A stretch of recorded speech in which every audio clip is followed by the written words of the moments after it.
Interview दियो, फेरि अर्को पालि पनि इन्टरभ्यू दिने। यहाँनिर चाहिँ कुनै पनि एउटा महत्त्वपूर्ण आकांक्षा चाहिँ हामीले देख्न आइरहेको छैन। यहाँनिर चाहिँ जस्ट एडअप टिचरहरूलाई चाहिँ जसै गर्दा पनि हुन्छ अथवा जसरी नै लगाउँदा पनि हुन्छ। पहिला पनि मार्चमा इन्टरभ्यू भयो, हामीलाई 1 अक्टोबरमा मात्रै दियो, एपोइन्टमेन्ट पनि अक्टोबरमा मात्रै गरायो। अक्टोबरमा एपोइन्टमेन्ट गराउँदाखेरि के भयो भन्दाखेरि चाहिँ स्कुल त गयौँ हामी, त्यति बेला नानीहरूको त्यो अवस्था व्यवस्था दुर्गति देखेर चाहिँ उनीहरूलाई हामीलाई पढाउनु कति साह्रो परेको थियो। यो कुराहरू चाहिँ तपाईँहरूले हामी सामु चाहिँ बुझिदिनुपर्छ। किन भन्दाखेरि सिक्किम सरकार भनेको चाहिँ एउटा घरको बाउ जस्तै हो।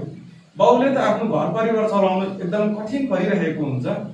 अब सिक्किमको सरकार भनेपछि त सिक्किम राज्यभरिको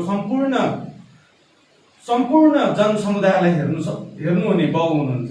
तर उहाँले जुन राख्नु भएको कर्मचारीहरू हुनुहुन्छ विभागै पछि, विभाग मन्त्री, जुन शिक्षा विभागको मन्त्री अथवा मन्त्रीले पनि नभ्याउनु सकेका मुनिक अन्य पद अधिकारीहरू हुनुहुन्छ, उच्च पद अधिकारी वर्गहरू शिक्षा विभागका, उहाँहरू सामु त यो निर्दिष्ट छ, एकदम घाम पानी जस्तै छ, एकदम ऐना जस्तै छर्लङ्ग उनीहरू सामु यो कुरा पुगिरहेको छन्। तर उहाँहरूले पनि आजसम्म आँखा बन्द गरेर बसिरहनु भएको छ। यो चाहिँ के कारणले गर्दा हो कि एडअप शिक्षकहरू चाहिँ जति बेला आयो मन पर्यो त्यति बेला मात्रै काममा लगाउनु, जति बेला चाहियो त्यति बेला चाहिँ छोड्नु, यो चाहिँ हामीलाई चाहिँ एकदमै न्याय चाहिँ भएको छैन। यो चाहिँ एकदमै अन्यायपूर्ण भइरहेको छ। दियो फेरि इन्टरभ्यू मार्चसम्मको दिएको थिए जस्तै टर्म, मार्चदेखि फेरि अप्रिलदेखि टर्म दियो जुनसम्म। अब यहाँनिर चाहिँ आधा गराउनुको चाहिँ मेन उद्देश्य चाहिँ सरकारको के छ, यो चाहिँ हामी प्रश्न गर्न चाहन्छौँ सरकारसँग र अरू रहेको कुराहरू चाहिँ हाम्रो यहाँ सरले भन्नुहुनेछ।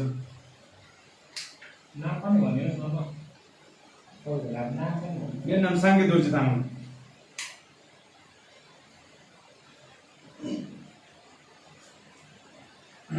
सर्वप्रथम त म सबै हाम्रो पत्रकारका दाजुहरूलाई दिदीहरूलाई नमस्कार गर्न चाहन्छु र साथै म धन्यवाद पनि दिन चाहन्छु, किनभने आज यस्तो समयमा पनि तपाईँहरूले समय निकालेर आइदिनु भयो र हाम्रो जुन चाहिँ यो मेसेज छ, हाम्रो सन्देश छ, जहाँसम्म पुग्नुपर्ने त्यहाँसम्म पुर्याइदिनु भयो। तपाईँहरूले एउटा मिडियाको असली काम गर्नुभएको छ, त्यसको लागि धेरै धेरै धन्यवाद दिन चाहन्छु।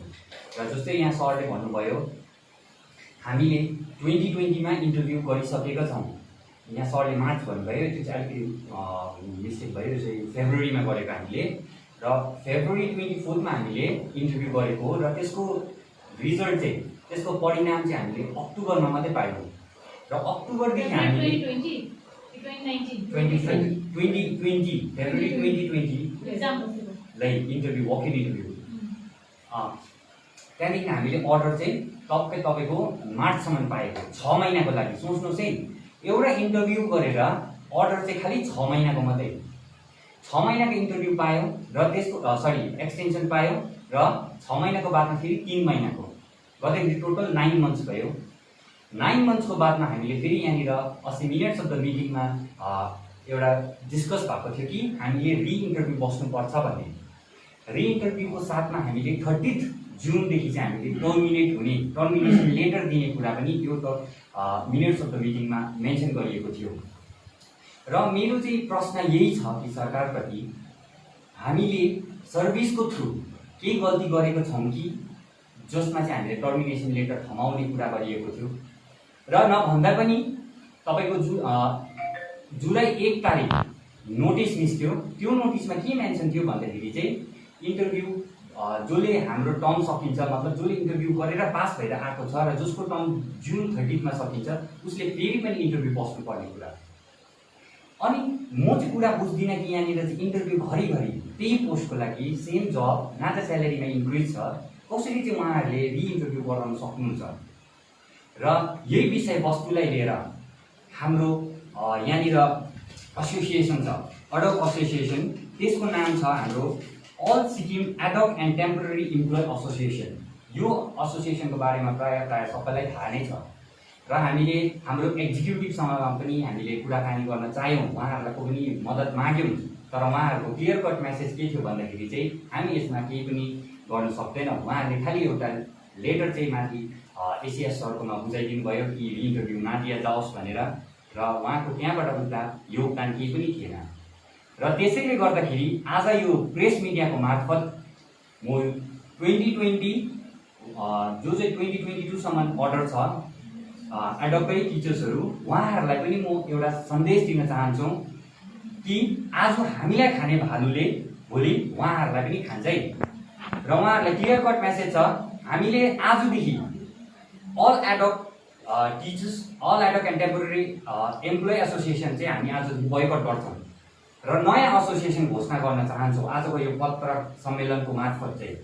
र हाम्रो एसोसिएसनको नाम हुन्छ new ad hoc and temporary employee association, जसमा चाहिँ हामीले अल ओभर एडोकलाई लिएर काम गर्नेछौँ र यसको एक्जिक्युटिभ मेम्बरहरू, बडीहरू पनि हामी फर्म गर्नेछौँ। र यो मिडियाको मार्फत म हाम्रो दाजुहरू, हाम्रो सिनियरहरू, सर म्याडमहरू जसको टर्म मार्च 2022मा सकिन्छ, उहाँहरूलाई पनि म एउटा मेसेज दिन चाहन्छु कि उहाँहरू पनि अगाडि आउनुहोस् र यो एसोसिएसनमा केही मद्दत पुर्याउनुहोस्, योगदान दिनुहोस्। किनभने हाम्रो पुरानो एसोसिएसनले आज हामीलाई यसरी नेग्लेक्ट गर्दैछ भने भोलिको दिनमा तपाईँहरूलाई पनि त्यसरी नेग्लेक्ट गर्छ। उहाँहरूको नेग्लेक्ट गर्नेको रिजन के छ म प्रश्न सोध्न चाहन्छु। र हाम्रोमा भिडियो क्लिपिङ पनि छ र भोइस अफ सिक्किममा उहाँहरूले एउटा पोस्ट लगाउनु भएको छ, एउटा पोस्ट छ, भिडियो छ। म तपाईँहरूलाई त्यो भिडियो पनि म अहिले देखाउँछु। र त्यो भिडियोमा हाम्रो योगेश सरले एकदम क्लियरली मेन्सन गर्नुभएको छ, हामी लिडर हौँ, तपाईँहरू नडराउनुहोस्, तपाईँहरूको जब अप्रिलमा टर्म सकिन्छ एक्सटेन्सन हुनेछ, मेरो ग्यारेन्टी हो भनेर उहाँले दिनुभएको थियो, आश्वासन दिनुभएको थियो। उहाँ त हाम्रो एक्जिक्युटिभ थियो नि त, र हामी मान्यौँ। तर खै आजको दिनमा यहाँ हामीलाई इन्जस्टिस हुँदैछ, नाइन्साफी हुँदैछ। र हामीले त्यस्तै प्रकारले लास्ट इयर पनि मेमोरेन्डम बुझाएको थियौँ 2020मा यही एडोकै विषयलाई लिएर। त्यो मेमोरेन्डममा एडोकको भलाको लागि धेरै कुरा गरेको छ। त्यो चाहिँ हाम्रो लागि मात्रै होइन, हाम्रो सिनियर्सहरूको लागि र आउने जेनेरेसनको लागि पनि। र यो इन्टरभ्यूको कुरा चाहिँ म के भन्न चाहन्छु भन्दाखेरि चाहिँ यहाँनिर इन्टरभ्यू हामी गर्छौँ, नगर्ने होइन, गर्छौँ, तर खालि रेगुलरको लागि गर्छौँ। हामी एडोकको लागि घरिघरि इन्टरभ्यू दिन चाहिँ हामी चाहिँ त्यसमा चाहिँ सहमति देखाउन चाहँदैनौँ। र हाम्रो साथीहरू आज पनि सेक्रेटेरिएटको अगाडि उभिरहनु भएको छ, तपाईँले देखिरहनु भएको छ, उहाँहरू भोकै प्यासै बसिरहेको छ। खै आज गभर्मेन्टको, सरकारको कर्मचारी या त डिपार्टमेन्टको मान्छे एड्रेस गर्नुसम्म आउनु भएको छैन। यो चाहिँ के हामीलाई हेला गरिएको हो कि भन्ने चाहिँ म प्रश्न सोध्न चाहन्छु। हाम्रो लागि चाहिँ केही एउटा एमिकेबल सल्युसन चाहिँ निकालिदिया जाओस् भन्ने चाहिँ म सरकारप्रति आशावादी पनि छु र आशा रहने पनि छु। यति भन्दै म यहाँ हाम्रो मिसलाई दिन चाहन्छु यो माइक, किनभने यो जुन चाहिँ मैले मेमोरेन्डमको कुरा गरेँ त्यो मेमोरेन्डमको कुरा चाहिँ उहाँले अलिकति विस्तारमा भन्नुहुनेछ हाइलाइटमा। मेरो नाम अनमोल शेर्पा। अनमोल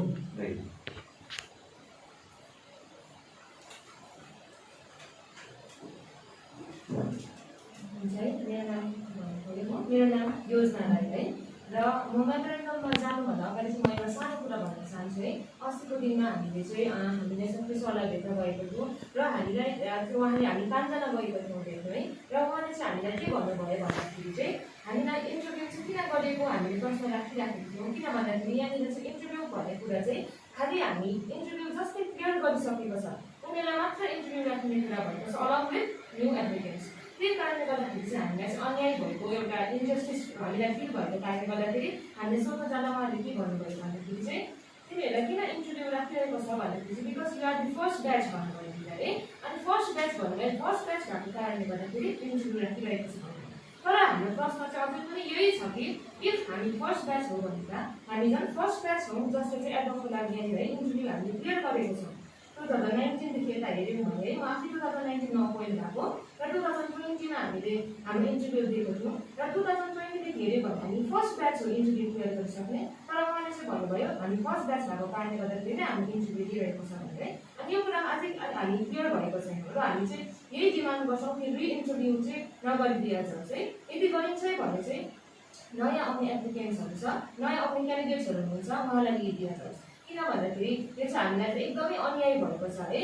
अनि हामी चाहिँ इफ त्यो रेगुलर पोस्टको लागि हो भने त हामी इन्टरभ्यूसँग डराउँदैनौँ, हामी एकदमै रेडी थियौँ। तर घरिघरि एउटै पोस्टको लागि अब फर इक्जाम्पल सोच्नुहोस् न है, अब क्लास 10मा एउटा नानीले उसको इक्जाम पास गर्छ, अब त्यो नानीले इक्जाम पास गरिसकेपछि त फेरि उसले इक्जाम गर्नुपर्छ भन्ने कुरा आयो भने उसलाई कतिको अन्याय फिल हुन्छ। त्यति मात्र होइन, एउटा सपोज एउटा सोच्नुहोस्, एउटा कुनै पनि बुद्धिस्ट पर्सनल एउटा कुनै इन्डिभिजुअलले एसआईको इक्जाम क्लियर गर्नुभयो, जस्तो इक्जाम्पल दिँदैछु है। अनि उहाँले चाहिँ एसआईको इक्जाम क्लियर गरिसकेर उहाँ नोकरीमा लागिसक्नु भएर उहाँको फेरि इन्टरभ्यू हुन्छ भन्ने कुरा उहाँले सुन्नुभयो भने सक्नुहोस् है, कस्तो खालको उहाँलाई अन्याय फिल हुन्छ। हौ त्यस्तै अन्याय चाहिँ हामीलाई महसुस भएको छ है। त्यही कारणले गर्दाखेरि हामी यसरी प्रेस कन्फरेन्स गर्नु हामीलाई जरुरी परेको छ। सुन्नुहोस् न, तपाईँहरूलाई बिचमा रोक्नु चाहे कि अब यो कुरो त तपाईँहरूले आफ्नो कुरो धेरै पटक राखिसक्नु भएको छ नि है, र आज पनि तपाईँहरू न्याय पाउँछ कि भन्ने आशमा आउनुभयो र तपाईँ निराशै हुनुहुन्छ अझै पनि। अब के गर्नुहुन्छ त्यो बताइदिनुहोस् न, किनभने यो समस्या के हो त प्रायः सबैलाई थाहा भइसक्यो है, तपाईँहरूको कुरा पनि बुझिसक्यो, तर अब सरकारले तपाईँको कुरा सुनेको छैन अहिलेसम्म है। अब के गर्नुहुन्छ त्यो बारेमा के डिसिजन लिनुभयो तपाईँहरूले?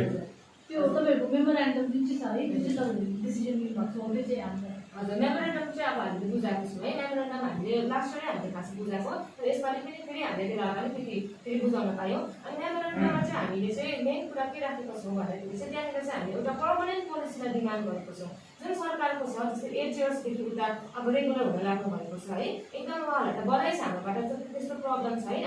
तर हाम्रो भन्नुको कुरा चाहिँ के हो भन्दाखेरि चाहिँ उहाँहरू जस्तै हामीलाई पनि 8 वर्षदेखि उता चाहिँ हामीलाई रेगुलर गरिदिया जाओस्, त्यो चाहिँ एउटा पर्मानेन्ट पोलिसी भन्नुहोस्। हामी स्मुथली विदाउट हाम्रो टर्म एउटा नसकिकन हामीले स्मुथली हामी पनि एक्सटेन्सन पाउँदै जाओस् भन्ने हाम्रो त्यसमा हाम्रो एउटा माग छ।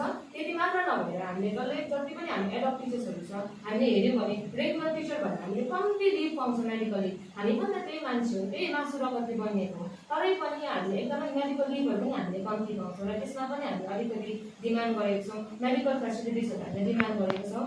अनि यो कुराहरू हामी इभन हामीले अलिकति हाम्रो स्यालेरी अहिलेको जमाना अनुसार है हाम्रो स्यालेरीहरू पनि एकदमै कम्ती छ।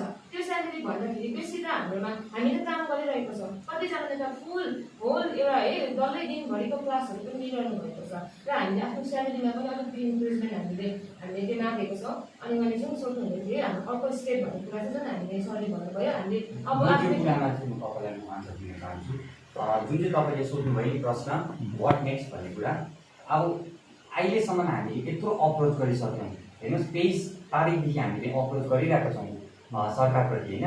अहिलेसम्म हामीले अप्रोच गरिरहेको छौँ, तर पनि अहिलेसम्म सरकारले हामीलाई केही यो नै एड्रेसै गर्नु भएको छैन। किन गर्नु भएको छैन भन्दाखेरि चाहिँ हाम्रो कमजोरी हामीले पक्र्यौँ कि हाम्रो कोही एकजना एक्जिक्युटिभ छैन नि त, हाम्रो लिडर छैन जसले हामीलाई गाइड गर्छौँ। आज हामी जाँदैछौँ नि माथि सेक्रेटेरिएटको अगाडि, तर हामीलाई गाइड गर्ने त्यहाँनिर कोही छैन, हाम्रो लिडर त छैन, हाम्रो कोही एक्जिक्युटिभ त छैन। त्यसै कारण चाहिँ हाम्रो माग एक्जिक्युटिभद्वारा प्लेस किया जाओस् भनेर चाहिँ हामीले यो नयाँ एसोसिएसन खोल्ने निर्णय लिएको।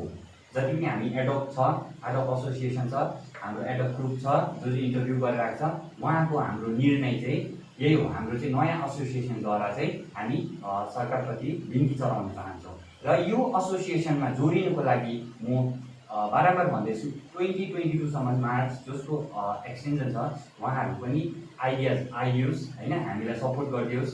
अनि भोलिको दिनमा उहाँहरूले हामीलाई सपोर्ट गरे भने हामी अन्डर द सेम अम्ब्रेला हुन्छौँ, एउटै छतको निचे भयो भने चाहिँ हामी अलिक युनिटी पनि हुन्छ, सो हामीलाई सजिलो पनि पर्छ। जुन यो नयाँ एसोसिएसनको कुरा गर्नुहुँदैछ तपाईँले, आज घोषणा नै गर्नुभयो, त्यो चाहिँ खालि अस्थायी शिक्षकहरूको मात्रै एसोसिएसन हुनेछ? यो जुन चाहिँ एसोसिएसन छ यो चाहिँ खालि एडोप टेम्पोरेरीको लागि मात्रै र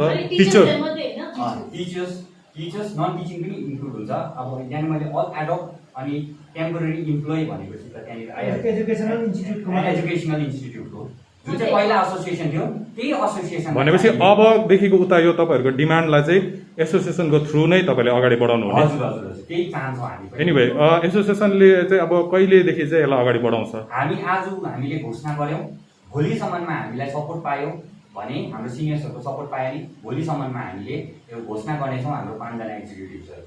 हजुर, त्यहाँदेखि चाहिँ हाम्रो अगाडि बढ्ने। सरकारले अनलाइन फर्म सुरु गरिसकेको छ र धेरैले फ्रेसर्सले पनि भन्दैछ र तपाईँहरूकै साथीहरूले पनि कसैले भइसक्नु होला के हुन्छ भनेर। तर अब यो अनलाइन प्रोसेसबाट चाहिँ उहाँहरू इन्टरभ्यूमा जानुहुन्छ, त्यहाँदेखि फेरि रिक्रुटमेन्ट सुरु हुन्छ, त्यहाँदेखि उहाँहरूले अर्डर पाउँछ। त्यति बेलासम्म तपाईँहरूको यो मागलाई सुनवाई भयो भने तपाईँहरू कस्तो स्थितिमा हुन्छ त्यहाँदेखि? हाम्रो चाहिँ डिमान्ड या त माग भनौँ, हाम्रो चाहिँ रिइन्टरभ्यू नगरोस् भन्ने चाहिँ हाम्रो माग हो। र अब यो जुन चाहिँ तपाईँले भन्नुभयो सोध्नुभयो प्रश्न, म चाहिँ चाहन्छु सरकारले चाहिँ यो चाहिँ नगरिदिया जाओस्। त्यो सिचुएसनै नहोस्, त्यो सिचुएसन हामी फेसै गर्नु नपरोस् भनेर चाहिँ हामी यहाँ बारम्बार यहाँनिर तपाईँहरूको मिडियाको मार्फत होइन माथि सेक्रेटेरिएटको अघि उभिरहेको छ। तर वाट इफ किनकि तर उभिरहेको भइसक्यो होइन, हप्ता दिन भइसक्यो तर पनि केही निचोड त आएको छैन, केही रेस्पोन्स पनि छैन होइन। वाट इफ उनीहरूले चाहिँ होइन हामी इन्टरभ्यू गर्ने तिमीहरू एक्जिक्युटिभ गर जसले गर त्यस्तो खालके अब रियाक्सन आयो भने त्यहाँदेखि क्वेसनमा तपाईँ एड गर्दै नि अब यहाँ सुन्नुहोस् न, अब यस्तो यही क्वेसनमा एड गर्दै उहाँले भन्नुहुँदैछ कि तपाईँहरू कतिजना फर्म पनि भर्नु हुँदैछ नि।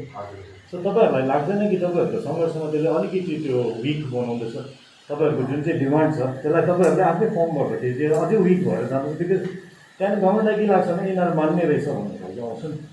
सो त्यो तपाईँहरूले त्यस्तो प्यारल लाग्छ? हुन्छ नि, यता अनलाइन जाने भनेपछि चाहिँ अनलाइन जाँदै गर्छ, बाइचान्स इक्जाम बसेर रिक्रुटमेन्ट पनि स्टार्ट भयो तर तपाईँहरू प्यारलली यता एक्जिक्युटिभले पनि काम गरिरहेको छैन, त्यो त क्लास हुन्छ। सो अब गभर्मेन्टले रेस्पोन्सै गरेन भने अर्को प्लान बी चाहिँ के छ? अल्टिमेटम है हाम्रो चाहिँ अब प्लान बी चाहिँ के छ भन्दाखेरि चाहिँ जति सक्दो चाहिँ हामी चाहिँ भोलिदेखि एकदम हाम्रो चाहिँ अब आगो तातो जे भएर हुन्छ हामी चाहिँ अघि बढ्ने हो। हाम्रो एसोसिएसन नयाँ फर्म गरिसकेका छौँ र हामी चाहिँ जतिसम्म म यही भन्न चाहन्छु, यो मिडियाको मार्फत चाहिँ म हाम्रो मेरो साथीहरू जो 2020मा रिक्रुट हुनुभएको छ इन्टरभ्यूको द्वारा उहाँहरूलाई पनि भन्न चाहन्छु, यदि उहाँहरूले फर्म भर्नु भएको छ भने ठिकै छ, उहाँहरूलाई लाग्छ होला होइन, तर यदि उहाँहरूले चाहिँ इन्जस्टिस भएको फिल भएको छ भने उहाँहरूले भर्नुहुन्न, त्यति चाहिँ म भन्न चाहन्छु।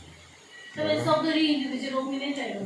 हामी चाहिँ सक्दो चाहिँ रिइन्टरभ्यू चाहिँ नगर्नु नै भने अब इन्टरभ्यू राख्नुहोस् न होइन, केही छैन, रेगुलरको लागि राख्नुहोस्, हामी विलिङली अब विल एक्सेप्ट द्याट थिङ। एसोसिएसनको नाम के भन्नु? New adopt and temporary employee association. पहिलाको चाहिँ adopt and temporary employee association तपाईँ त्यसमा न्यू थप्नु हजुर, पहिला अल सिक्किम थियो, अहिले त हामीले new adopt and temporary employee गरेको छौँ।